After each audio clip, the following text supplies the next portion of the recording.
think a blue sweep scenario in the US, the Democrats taking full control of the White House and Congress, would allow President Biden and the Democrats to launch the spending programs they see fit in coming years.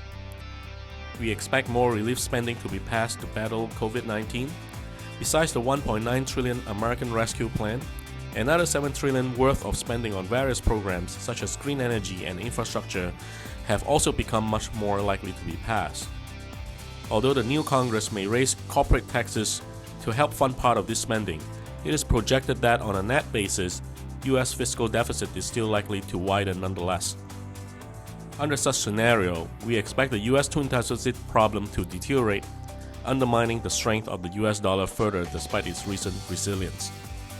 U.S. 10-year Treasury bond yield rose in early January after the confirmation of Democratic victories in the Georgia Senate runoff races.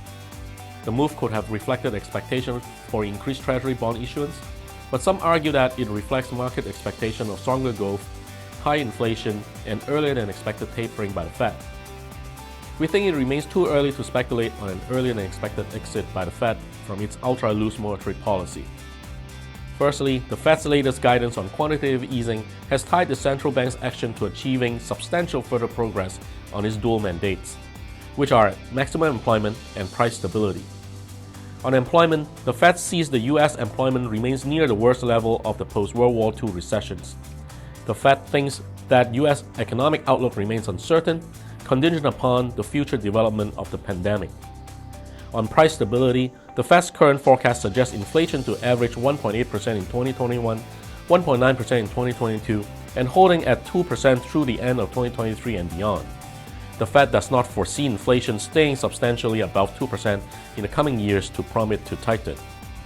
Secondly, the Fed has shifted from symmetric inflation targeting to average inflation targeting framework.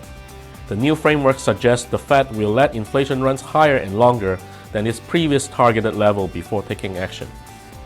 All this suggests that the recent market concern over Fed's earlier than expected tapering is likely to dissipate, weakening its support to US dollar strength.